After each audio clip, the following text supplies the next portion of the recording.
आजवर भारतात बनलेली सर्वात लोकप्रिय मालिका म्हणजे रामानंद सागर यांची रामायण। ही मालिका जेव्हा टीव्हीवर लागायची तेव्हा रस्ते ओस पडायचे। लोक हातातली कामे टाकून टीव्ही समोर बसायचे। रामायण या मालिकेची लोकप्रियता अजूनही कमी झाली नाहीये।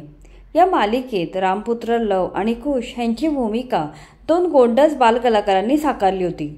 मयुरेश क्षेत्रमाडे ह्याने रामपुत्र लव आणि स्वप्नील जोशी ह्याने रामपुत्र कुश ह्याची भूमिका साकारली होती। आज स्वप्नील जोशी मराठी इंडस्ट्रीतील आघाडीचा अभिनेता बनला आहे।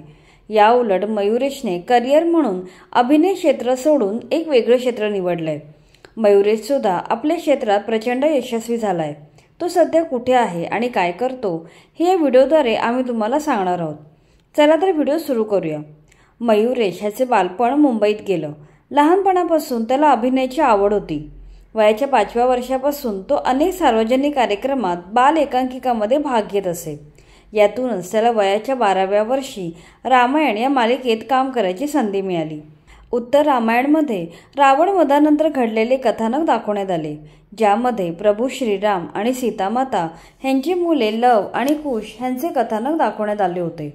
मयुरेशने रामपुत्र लव ह्याची भूमिका अत्यंत सात्विकतेने साकारली होती।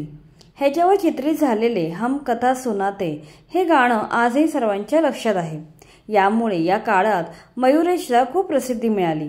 रामायणानंतर 1991 साली आलेल्या जीवा सखा या सिनेमातही तो झळकला होता। यानंतर मात्र त्याने अभिनय क्षेत्राला रामराम ठोकला आणि अभ्यासावर लक्ष केंद्रित केलं। त्याने स्टॅटिस्टिक विषय घेऊन BSc केलं। त्यानंतर त्याने मुंबई युनिव्हर्सिटीमधून इकॉनॉमिक्स विषयात MA केलं। त्यानंतर पुढच्या शिक्षणासाठी तो अमेरिकेला गेला। अमेरिकेतील टेक्सास युनिव्हर्सिटीमधून त्याने इकॉनॉमिक्समध्ये मास्टर डिग्री मिळवली। इकॉनॉमिक्समध्ये विशेष प्रावीण्य मिळवल्यानंतर त्याला थेट वर्ल्ड बँकमध्ये काम करायची संधी मिळाली। त्याने वर्ल्ड बँकमध्ये इकॉनॉमिक रिसर्चर म्हणून 2 वर्ष काम केलं। पुढे त्याला एफिनोवा इन्कॉर्पोरेशन या विख्यात कंपनीत महत्त्वाच्या पदावर काम करायची ऑफर आली।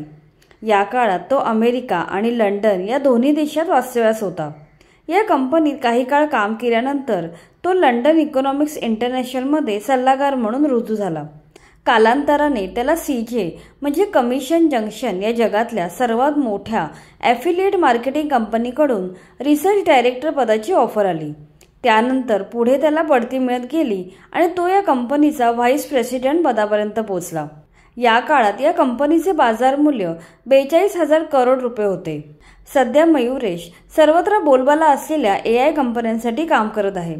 तो रॅपिड कॅनव्हास या AI सॉफ्टवेअर बनवणाऱ्या कंपनीचा COO म्हणजे चीफ ऑपरेटिंग ऑफिसर आहे। तसेच तो फ्रीलान्सर म्हणून क्विंटाइप टेक्नॉलॉजी, कोड इन्स्पायर, स्टे 22 यांसारख्या नामांकित कंपन्यांसाठी सल्लागार म्हणून काम करत आहे। अशा प्रकारे मयुरेश आता $multi-million कंपनीचा प्रमुख झालाय। शिवाय मयुरेशने स्पाइट अँड डेव्हलपमेंट नावाचं अर्थशास्त्राशी निगडीत पुस्तक लिहिलंय, जे वर्ल्ड बँकने प्रकाशित केलं आहे। सध्या तो आपल्या परिवारासह अमेरिकेत वास्तव्याला असून त्याला 2 मुले आहेत। मध्यमवर्गीय कुटुंबातून आलेला मयुरेश आपल्या मेहनतीमुळे खूप यशस्वी झालाय। अभिनय क्षेत्र सोडून मयुरेशने एका अनोख्या क्षेत्रात मोठा ठसा उमटवला आहे। शिक्षण आणि मेहनतीच्या जोरावर त्याने अर्थशास्त्र आणि तंत्रज्ञान क्षेत्रात मोठं यश संपादन केलंय।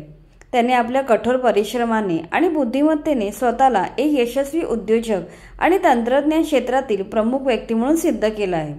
योग्य दिशा आणि मेहनतीमुळे आपण कोणत्याही क्षेत्रात यश मिळवू शकतो हे त्याच्याकडे पाहिल्यावर लक्षात येतं। मयुरेशचे हे यश आपल्यासाठी खरोखरच प्रेरणादायी आहे।